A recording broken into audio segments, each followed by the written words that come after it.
This is 91.3 FM WCW in Worcester, Massachusetts, with the Dr. Chris Radio Horror Show covering the events of this past weekend's San Diego Comic Con out Dun in dun dun. California. And as I was speaking with my guest now on the show, Bewitched Raven, we were talking about why you should not go to Comic Con because the line for Hall H on Saturday for the Game of Thrones, it was the Star Wars panel followed by the Game of Thrones panel in one day, was like 4.5 hours waits, and it ran around the building, down the street, and looped the building once. The pictures I saw were insane with that line. I can't People are imagine that. so stupid to wait in that line when all I did was have to wake up the next morning and go, oh, what's this? Oh, look at that, Star Wars behind the scenes reel. Yay! Yay! It's coming! Yeah, I mean that, the Deadpool trailer got leaked. Yeah, I didn't watch that because I'm not going to watch something that's like half-ass shaky handy cam. I mean, I Yeah, don't know but what people are. it's still worth it to me. Me and one of my friends were talking about why they even do exclusives at San Diego anymore, because it's going to leak the same day. So what was really the point of it being an exclusive San Diego release at all? True. Bewitched Raven happens to go to several different conventions in the around the country, and she's also on to talk to us about what she is doing coming up and some of her great work, such as the War TARDIS costume, where it doesn't look like you could see and you look like Storm in the eyeballs.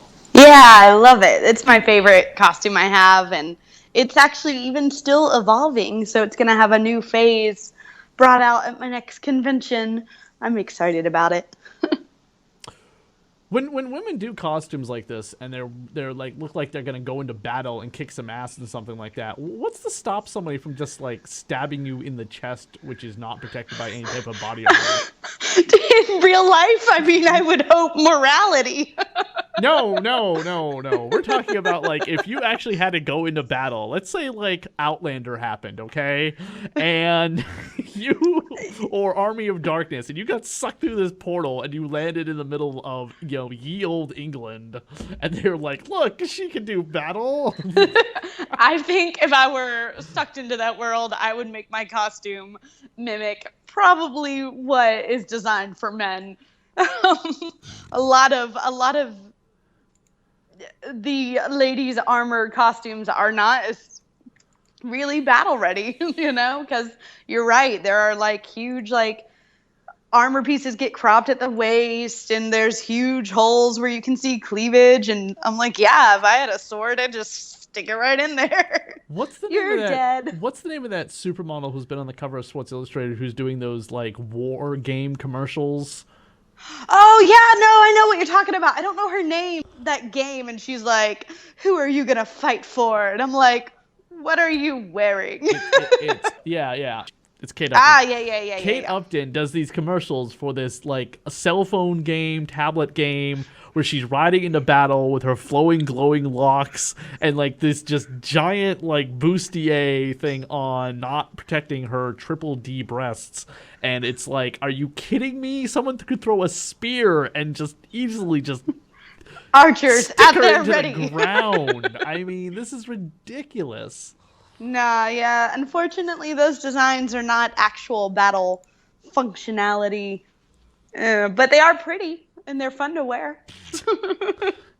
And I will say, being someone who makes armor for costumes, it is nice to be able to have to build less armor, because they tend to be a little skimpier outfits, than if I'm making it for a guy, because there's so much more to it. You have to buy more materials. It can take a little bit more time because you have to figure out how pieces are going to work together. So sometimes the lesser armor designs can be useful. Now, some of your crazier outfits are like Eleanor Lamb and Alice Hysteria, which are kind of like the more creepier, darker side of cosplay. Anything that gets to be a little more wacky or unique or creepy or a little bit different. Eleanor Lamb, you see a lot of people do the Little Sisters from Bioshock. and I wanted to do Eleanor because I hadn't ever seen her before. So I was like, I want to be little kid Eleanor. Now everyone's doing the girl from Bioshock Infinite. Elizabeth, yeah, I see a Yes, lot of the yes. Elizabeths around. Yes, tons of Elizabeth stuff. I don't know if they're gonna make another Bioshock, but yeah, that became like the bigger thing, more than the little sisters. I still love the original ones though, and everybody hates me for it, but Bioshock 2 is actually my favorite of the series. So Because you get to I play know as, that's the unpopular opinion, but I like it best. because you get to play as like a big daddy. Because you get to play as a big daddy, and in part of the game at the end, you get to play as a little sister. And I'm like, that is awesome. I just think that's so cool. How long does it typically to make? How long does it typically take to make a costume? I can usually roll one out in about a month. You know, I work a daytime real job, so I have to kind of work on my weekends and weeknights. What? Supermodeling cosplay is not your real job?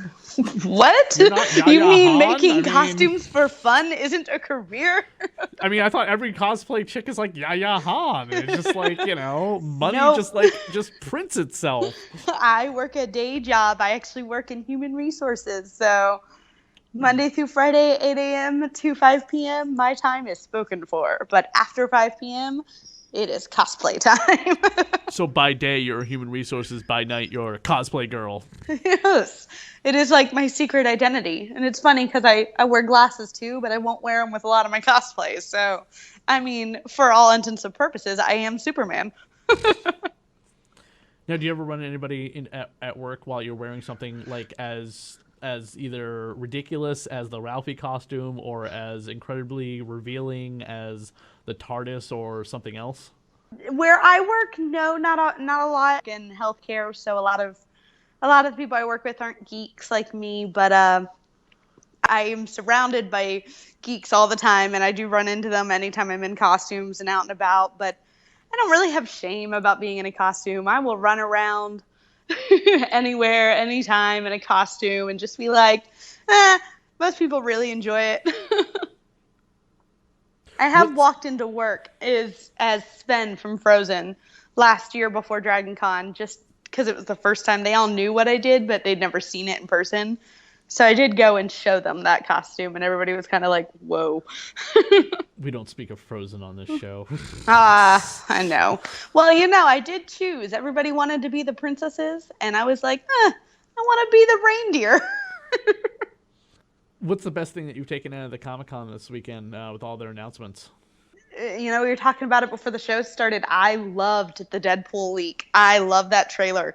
I was watching it with a friend of mine, and we were so excited. I was like, I'm so glad that they're not like pussyfooting around it. Sorry if I'm not allowed to say that.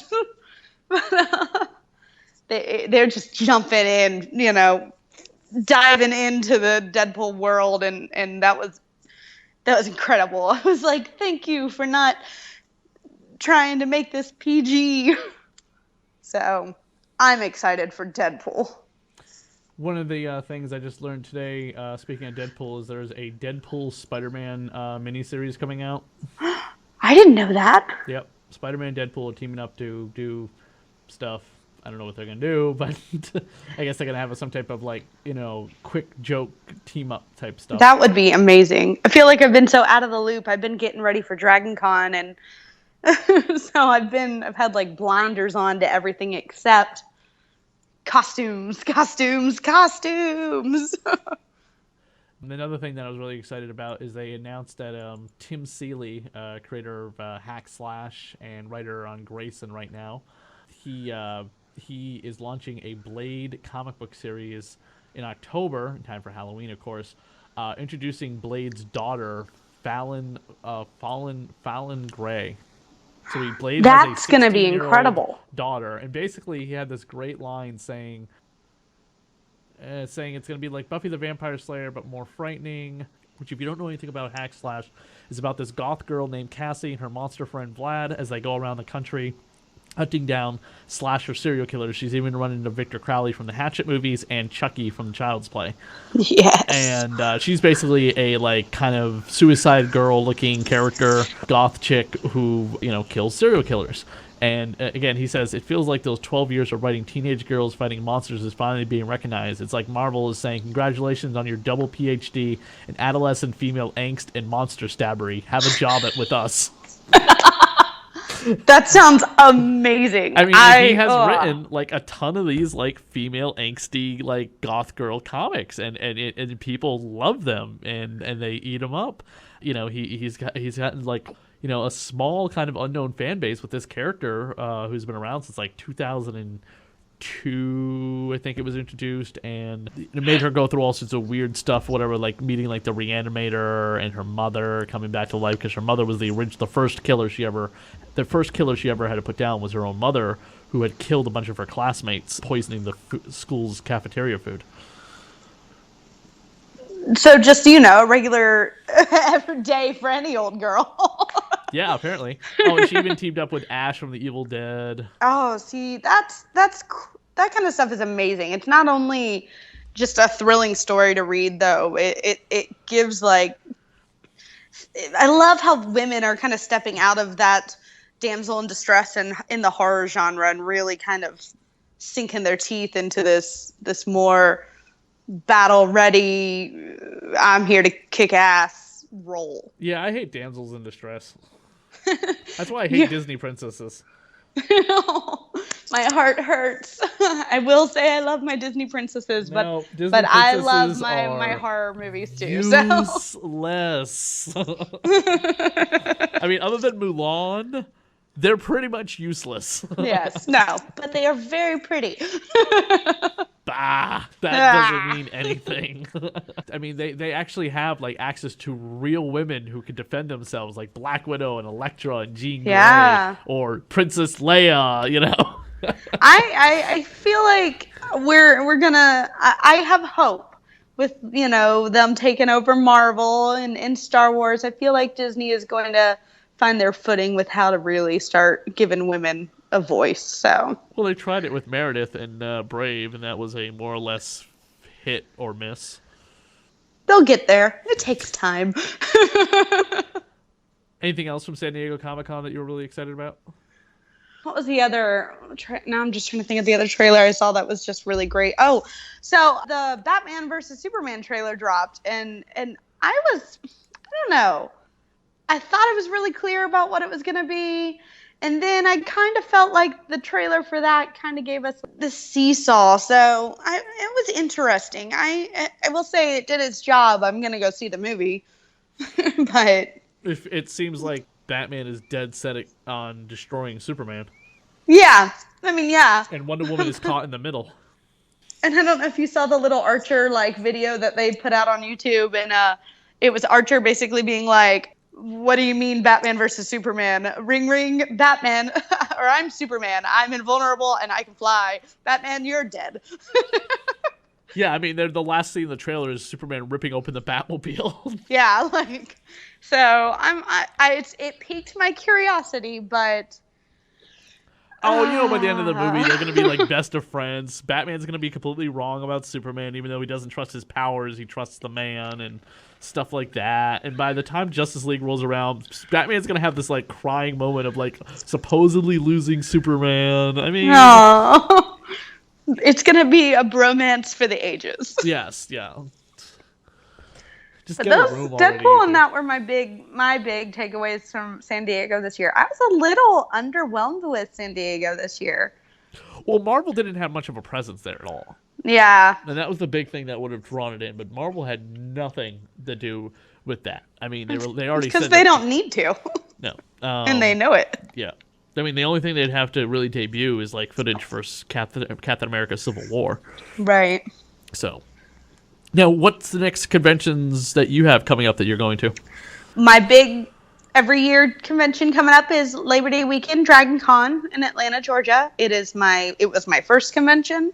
It is my favorite convention. And if you do costumes, it is the convention for you. It's such a costume heavy convention. Gotcha.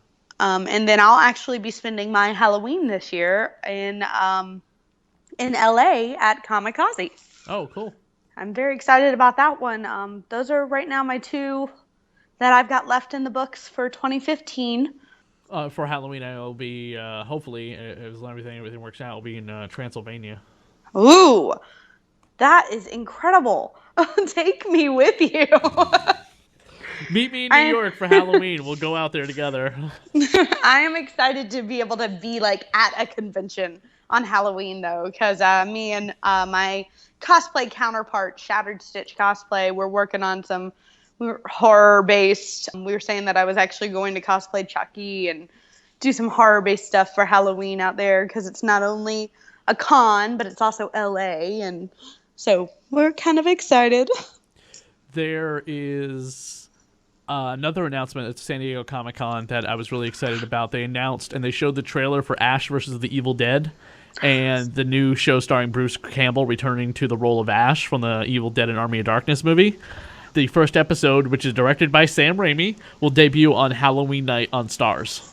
Ooh, I missed that announcement. I'm gonna have to look it up. Yes, the 2.5 minute trailer showing Ash returning to the role that he made famous 27 years ago. Yeah. Yep, the That's stars gonna had be aligned amazing. And perfectly you for said their it's gonna be on schedules. Stars?